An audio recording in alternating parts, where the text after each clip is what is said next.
என் தங்கப்பிள்ளையே, இன்று உன் தாயானவள் உனக்கு ஒரு சவால் விட்டு சொல்கின்றேன்.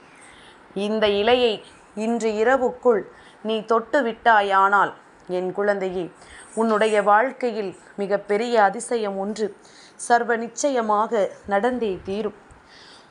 இந்த இலை உனக்கு கண்டதும் மனதிற்குள் ஒரு உணர்வை கொடுத்திருக்கிறது என்றால் நிச்சயமாக அதிசயம் நடப்பது உறுதி. இல்லை, நான் சொன்ன பிறகுதான் இது என்னவென்று நீ தெரிந்து கொள்கிறாய் என்றால் நிச்சயமாக இதிலிருந்து உன் வாழ்க்கையில் ஒரு நல்ல மாற்றம் நடப்பதை நீ இதன் பிறகு தெரிந்து கொள்வாய். உன்னுடைய வாழ்க்கையானது இந்த வராகி எனக்கும் உனக்கும் இடையிலான மிக பெரிய பந்தத்தை உணர்த்தி கொண்டிருக்கின்றது.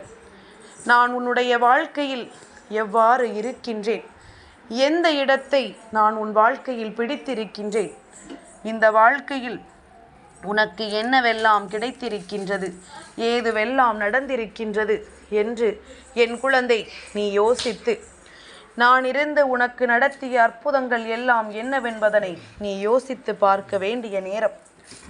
ஒவ்வொரு நாளும் ஒவ்வொரு விதமான சிந்தனைகளும் ஒவ்வொரு விதமான சோதனைகளும் இந்த வாழ்க்கையில் உனக்கு வந்திட்டாலும் அதிலிருந்து எப்படி மீண்டு வரப்போகிறோம் என்பதிலும் இந்த வாழ்க்கை உனக்கு முழுமையான அர்த்தங்களை எப்பொழுதுமே உணர்த்தி கொடுக்கிறது என்பதனை முதலில் நீ புரிந்து கொள்ள வேண்டும். இந்த சந்தர்ப்பங்களையும் சூழ்நிலைகளையும் யார் தனக்கு சாதகமாக பயன்படுத்துகிறார்களோ, தெய்வம் கொடுக்கின்ற வாய்ப்பை யார் தனக்கென உருவாக்குகின்றார்களோ அவர்களால் நிச்சயமாக இந்த வாழ்க்கையில் நிம்மதியாக இருக்க முடியும் என்பதனை நீ புரிந்து கொள்ள வேண்டும். தெய்வம் ஒவ்வொரு நொடியிலும் உனக்கு என்ன கொடுக்க வேண்டும் என்று யோசித்து கொண்டிருப்பது போல என் குழந்தை நீயும் தெய்வத்திடமிருந்து நமக்கு என்ன கிடைக்கும் என்பதனை சற்று நீ சிந்திக்க வேண்டும். உன்னோடு நான் இருக்கின்ற இந்த நேரங்களில் நான் ஒவ்வொரு நாளும் உனக்கு வாழ்க்கையில் ஒவ்வொரு அதிசயங்களை நடத்தி கொடுக்கத்தானே செய்கிறேன். அப்படியாக நான் உனக்கு என்ன கொடுத்திருக்கிறேன் என்று நீ யோசித்து பார்த்தாயா? என் பிள்ளையே, உனக்கான வாழ்க்கையை நான் கொடுத்திருக்கின்றேன். உனக்கான நேரத்தை நான் கொடுத்திருக்கின்றேன். உனக்கு என்ன நடத்த வேண்டும் என்பதனை நான் புரிதலில் வைத்திருக்கிறேன். எல்லாவிதமான சந்தர்ப்பங்களையும் எல்லாவிதமான சூழ்நிலைகளையும் என்னவென்று உனக்கு நான் உணர்த்தி இருக்கின்றேன். இத்தனை நாளும் நீ பட்ட கஷ்டங்களும் இனிமேல் நீ சந்திக்க போகின்ற கஷ்டங்களும் என்னவென்று நான் நன்கு அறிவேன். அதனால் அம்மா உன்னுடைய பிரச்சனைகளிலிருந்து கொஞ்சம் கொஞ்சமாக உன்னை மீட்டெடுக்க நினைக்கின்றேன். ஒவ்வொரு வேதனைகளிலும் இருந்து உனக்கு விடுதலையை நான் கொடுக்க நினைக்கின்றேன். அதற்காக நான் உன்னுடைய வாழ்க்கையில் நடத்துகின்ற எல்லா விஷயங்களையும் நீ என்னவென்று சரியாக புரிந்து கொள்ள வேண்டும். என்ன நடந்தாலும் சரி, எது வந்தாலும் சரி, இந்த தாயானவள் உன்னுடைய வாழ்க்கையில் நடத்துகின்ற ஒவ்வொரு விஷயங்களையும் நீ என்னவென்று கவனித்து பார்த்தால் நிச்சயமாக உனக்கு புரியும். வராகியினுடைய அன்பு உன்னை எந்த அளவிற்கு பாதிக்கிறது என்று. இந்த வராகியினுடைய அன்பினால் நீ இந்த வாழ்க்கையில் எத்தனை விஷயங்களை பெறுகிறாய் என்று நிச்சயமாக உனக்கு தெரியும். என் பிள்ளையை, ஒவ்வொரு நாளும் ஒவ்வொரு விதமான கஷ்டங்களும் ஒவ்வொரு விதமான பிரச்சனைகளும் வெவ்வேறு திசையிலிருந்து வரும். இப்போது ஒருவர்தான் இந்த கஷ்டத்தை கொடுக்கிறார் என்றால் அதை என் பிள்ளை நிச்சயமாக நீ தாங்கிக் கொள்வாய். ஆனால் சுற்றிலும் நாலாபுறத்திலும் இருந்து பிரச்சனைகள் வரும் பொழுது அந்த பிரச்சனைகளை என் குழந்தையினால் சமாளிக்க முடியவில்லை. என் குழந்தைக்கு இதிலிருந்து என்ன செய்ய வேண்டும் என்று தெரியவில்லை. எந்த விஷயங்களை எல்லாம் இந்த வாழ்க்கையில் நாம் என்னவாக எதிர்கொள்கிறோம் என்று என் பிள்ளை நீ யோசிக்க முடியாமல், பெரிதாக எந்த விஷயத்திலும் தலையிட முடியாமலும் நீ படுகின்ற வேதனைகளை நான் அறிவேன். ஆனால் இது இப்படியே தொடர்ந்திருக்க அனுமதிக்க முடியாது. எல்லா பிரச்சனைகளும் ஏதாவது ஒரு கட்டத்தில் உனக்கு முடிவினை கொண்டு வர வேண்டும். எல்லா பிரச்சனைகளும் ஏதாவது ஒரு கட்டத்தில் உனக்கு தீர்வுகளை கொண்டு வர வேண்டும். நாம் இப்படியே எத்தனை காலம் இந்த வாழ்க்கையை வாழ்ந்து கொண்டிருக்க முடியும்? எத்தனை காலம் இந்த வாழ்க்கையை நாமும் இப்படியே தொடர்ந்து கொண்டிருக்க முடியும்? ஏதாவது ஒரு விஷயத்தினால் நமக்கு தீர்வுகளும் நன்மைகளும் கிடைக்க வேண்டும் அல்லவா? அதனால்தான் இந்த நன்மைகளை தேடி உனக்கான நல்ல விஷயங்களை எல்லாம் நான் உன்னிடத்தில் கொண்டு வந்து சேர்க்க தயாராக இருக்கிறேன் என்பதனை நீ புரிந்து கொண்டால் போதும். இத்தனை காலம் என் பிள்ளைக்கு என்ன வேண்டும் என்று நான் நினைத்திருக்கின்றேனோ அதையெல்லாம் கொஞ்சம் கொஞ்சமாக உன் கைகளில் கொண்டு வந்து சேர்க்க நினைக்கின்றேன். நான் இருந்து உன் வெற்றியை உனதாக்க நிச்சயமாக அத்தனை நன்மைகளையும் உனக்கு செய்து கொடுக்கிறேன் என்பதனை நீ புரிந்து கொண்டால் போதும். உன்னோடு எந்த விஷயத்திற்காகவும் யாரும் இல்லை என்று நீ வருத்தப்பட்டு கொண்டிருக்காதே. உனக்காக என்றும் எந்த நேரத்திலும் உதவிகளை செய்ய நான் இருக்கிறேன் என்பது உன் நினைவில் இருக்கட்டும்.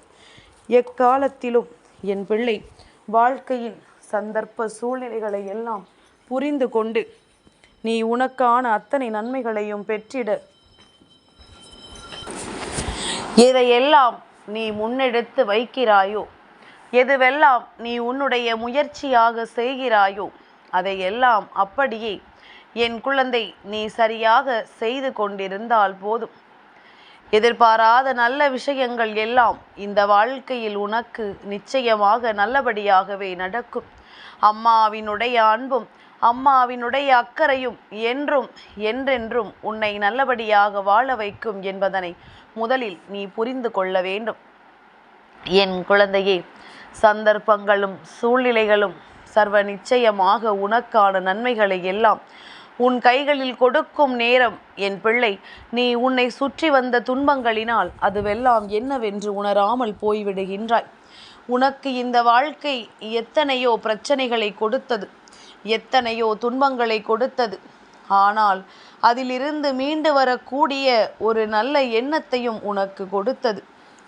இதை என் பிள்ளை நீ சரியாக புரிந்து கொண்டிருந்தால், இதையெல்லாம் என் பிள்ளை நீ சரியாக உணர்ந்து கொண்டிருந்தாயானால் நிச்சயமாக நீ கனவிலும் நினைத்திராத அளவிற்கு பல நன்மைகள் இந்த வாழ்க்கையில் உன்னை என்றோ தொடர்ந்திருக்கும். உன்னோடு நான் இருக்கின்ற இந்த தருணங்களும், உன்னோடு நான் இருக்கின்ற இந்த நேரங்களும் சர்வ நிச்சயமாக என்றும் என்றென்றும் நல்லதை நடத்தி கொடுக்கும் என்பதனை நீ புரிந்து கொள்ள வேண்டும். என் பிள்ளையை, உன்னுடைய மனசாட்சிப்படி இந்த வாழ்க்கையில் நீ செய்கின்ற எல்லா விஷயங்களுமே உன்னை தெய்வத்திற்கு மிகவும் அருகாமையில் சென்று கொண்டிருக்கிறது என்பதனை முதலில் நீ புரிந்து கொள்ள வேண்டும். தெய்வம் நம்மை தேடி வருகிறதா? தெய்வம் இந்த வாழ்க்கையில் இருக்கிறதா? தெய்வம் நமக்காக என்ன செய்கிறது என்பதனை எல்லாம் என் குழந்தை நீ சற்று நிச்சயமாக என்னவென்று புரிந்து கொள்ள வேண்டும். ஒவ்வொரு நாளுமே இந்த வாழ்க்கையில் உனக்கென இருக்கின்ற விஷயங்களுக்காக என் குழந்தை நீ எல்லா விஷயங்களுக்கும் என்னவெல்லாம் வேண்டும் என்று நீ எதிர்பார்க்கிறாய் என்பதனை புரிந்து கொள்ள வேண்டும். என் தங்கமே, உனக்கு நான் என்ன கொடுக்க நினைக்கிறேன் என்பது அல்ல இங்கு முக்கியம்.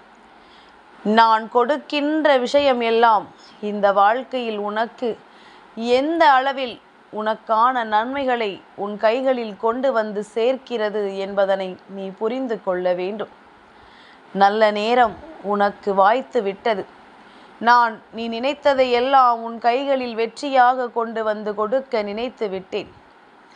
என்ன நடந்தாலும் எது வந்தாலும் அதிலிருந்து நீ உனக்கான பெருமகிழ்ச்சியை நிச்சயமாக என்றும் என்றென்றும் பெற்றுக்கொள்ள வேண்டும் என்பதனை முதலில் நீ புரிந்து கொண்டால் அதுவே போதும்.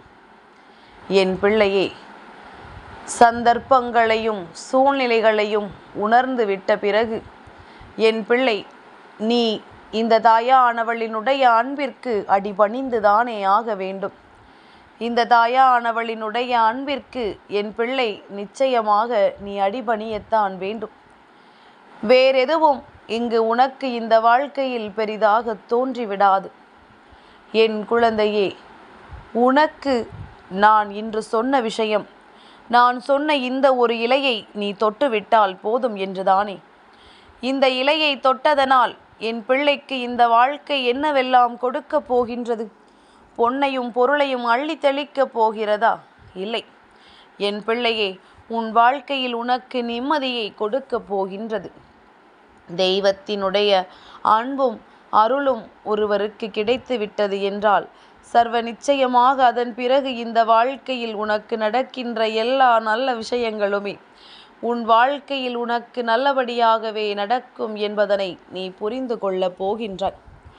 எதிர்பாராத நேரங்களில் எதிர்பாராத விஷயங்கள் அத்தனையுமே உன்னை நிச்சயமாக நல்லபடியாக வந்து சேர்ந்து விடத்தான் போகின்றது. கஷ்டத்தையும் கண்ணீரையும் கவலையும் விட்டுவிடு. நான் இருந்து உனக்கு என்ன தரப்போகிறேன் என்பதை நீ முதலில் உன் மனதிற்குள் உறுதி செய். இந்த இலை இந்த சங்கடகர சதுர்த்தி நாளில் விநாயக பெருமானுக்கு உகந்த இந்த அரச இலையை தொட்ட என் பிள்ளைக்கு வாழ்க்கையில் பேரதிர்ஷ்டம் இல்லாமல் போய்விடுமா? உனக்கென நான் கொடுக்கின்ற அதிர்ஷ்டங்கள் எல்லாம் உன்னை வந்து சேராமல் போய்விடுமா? உனக்கு நான் என்ன நினைத்தாலும் அதை நிச்சயமாக சட்டென்று கொடுத்து விடுகிறேன். ஆனால் அதற்கு காரணம் என் பிள்ளையினுடைய மனதில் இருக்கின்ற நல்ல எண்ணங்களும் என் பிள்ளையினுடைய மனதில் இருக்கின்ற நல்ல சிந்தனைகளும் தான். இந்த வராகியை மட்டுமல்ல, இன்று இந்த அரச இலையை தொட்ட என் பிள்ளை ஏதாவது ஒரு வகையில் இந்த அரச இலை இன்று உன் இல்லத்திற்குள் வருமேயானால் விநாயக பெருமானினுடைய அருள் உனக்கு முழுமையாக கிடைத்து விட்டது என்ற அர்த்தம். என் பிள்ளையே, இந்த பதிவை பார்த்திருக்கின்ற பிள்ளைகளால் மட்டும்தான் இப்படி ஒரு விஷயம் இன்று நடந்தால் நமக்கு விநாயகரினுடைய அருள் கிடைத்திருக்கிறது என்பதனை தெரிந்து கொள்ள முடியும். இல்லை என்றால் அரச இலை வருவதை சர்வசாதாரணமாக புரிந்து கொள்வார்கள். இதுவெல்லாம் நடக்குமா தாயே? இதுவெல்லாம் சாத்தியமா என்று நீ கேட்கலாம். உனக்கு நான் உதாரணத்திற்கு ஒரு விஷயத்தை சொல்கின்றேன். சில மாதங்களுக்கு முன்பாக ஒரு முறை நான் என் குழந்தைகளிடத்தில் சொல்லி இருந்தேன், நாளைய சங்கடகர சதுர்த்தி நாளில் விநாயக பெருமான் ஏதாவது ஒரு ரூபத்தில் உன் இல்லம் தேடி வருவார். அப்படி வந்துவிட்டால் உனக்கு அவரினுடைய துணை இருப்பதோடு மட்டுமல்லாமல் ஏதாவது ஒரு வகையில் அவரினுடைய அன்பும் உனக்கு கிடைக்க பெற்று நிச்சயமாக நீ ஆசைப்பட்ட அத்தனை விஷயங்களையும் நிறைவேற்றி விடுவாய் என்று நான் சொல்லி இருந்தேன். நான் சொன்னது போல அந்த குழந்தையின் வாழ்க்கையில் நடந்த விஷயம் என்ன தெரியுமா? அன்று அந்த குழந்தையானது கடையில் பொருட்கள் வாங்கும் பொழுது தக்காளி பழத்தை வாங்கி வந்தது. என் பிள்ளையே, அந்த பழத்தில் ஒரு பழம் விநாயக பெருமானினுடைய ரூபமாக இருந்தது. இதனை உணர்ந்துவிட்ட அந்த பிள்ளை, நம் தாயானவள் சொன்னது போல இன்று நம் வாழ்க்கையில் விநாயக பெருமான் வந்து விட்டார், அவரின் அன்பு மருளும் நமக்கு நிறைவாக கிடைத்து விட்டது என்று சொல்லி பெருமகிழ்ச்சி அடைந்தார்கள். நான் சொல்லி மாதங்கள் ஆயிற்றல்லவா? இப்பொழுது அவர்களின் வாழ்க்கை நல்லபடியாக இருக்கின்றது. அவர்களை ஆட்டி படைத்த பல கஷ்டங்கள், அவர்களை ஆட்டி படைத்த பல சோதனைகள் என்று இவையெல்லாமும் அவர்கள் வாழ்க்கையிலிருந்து நீங்கி அவர்களுக்கு முழுமையான சந்தோஷத்தை கொடுத்திருக்கின்றது. எல்லா நேரத்திலும் தெய்வம் நமக்கு துணையாக இருக்கும் என்பதனை நான் நம்பினோமானால் எதிர்பாராத அத்தனை மாற்றங்களும் இந்த வாழ்க்கையில் நிச்சயமாக நமக்கு நடந்தே தீரும். உன்னால் முடியாத விஷயங்கள் எல்லாம் இந்த வாழ்க்கையில் நிச்சயமாக உனக்கு முடித்து கொடுக்கப்படும். நான் இருந்து என்ன நடத்துகிறேன், நான் இருந்து இந்த வாழ்க்கையில் உனக்கு என்ன கொடுக்கிறேன், அம்மா சொல்வது எல்லாம் நடக்குமா, நான் உன் வாழ்க்கையில் என்னவெல்லாம் நடக்கும் என்று சொல்கிறேனோ அதுவெல்லாம் உண்மைதானா என்று என் பிள்ளை சந்தேகிக்காமல் வராகி சொன்ன அத்தனை விஷயங்களும் இந்த வாழ்க்கையில் நடக்கும் என்று நீ நம்புவதன் மூலமாக எதிர்பாராத பல திருப்பங்களை இந்த வாழ்க்கையில் நீ கண்டு கொள்வாய். எதிர்பாராத பல நல்ல விஷயங்களும் உன்னுடைய வாழ்க்கையில் நிச்சயமாக நடக்கும். நீ எதிர்பார்த்திடாத அளவிற்கு பல நன்மைகளையும் இந்த வாழ்க்கையில் உனக்கு நான் கொடுப்பேன் என்பதனை நீ புரிந்து கொண்டால் போதும். உன்னோடு நான் இருப்பேன் என்பதனை நீ எந்த அளவிற்கு உணர்கின்றாயோ அந்த அளவிற்கு என் பிள்ளை உன் வாழ்க்கையிலும் நல்லது நடக்கும் என்பதனை நீ நம்பு. நீ கனவிலும் எதிர்பார்த்திடாத அளவிற்கு சந்தோஷங்கள் உன்னை தொடர்ந்து வரும். நீ நினைத்து கூட பார்த்திட முடியாத அளவிற்கு பல நல்ல விஷயங்கள் உன்னை தொடர்ந்து வந்து உனக்கான வெற்றியை நிச்சயமாக கொடுக்கும் என்பதனை என் குழந்தை நீ புரிந்து கொண்டால் அதுவே போதும். இனிமேல் மாற்றங்கள் அத்தனையும் உன் வாழ்க்கையில் வந்து சேர சங்கடகர சதுர்த்தி நாளில் விநாயகருக்கு உகந்த அரச இலையை தொட்ட என் பிள்ளை இந்த வாழ்க்கையில் பெருமகிழ்ச்சி அடையத்தான் போகின்றாய். என் தங்க பிள்ளைக்கு இந்த வராகி அம்மாவினுடைய ஆசீர்வாதங்கள் எப்பொழுதும் உண்டு.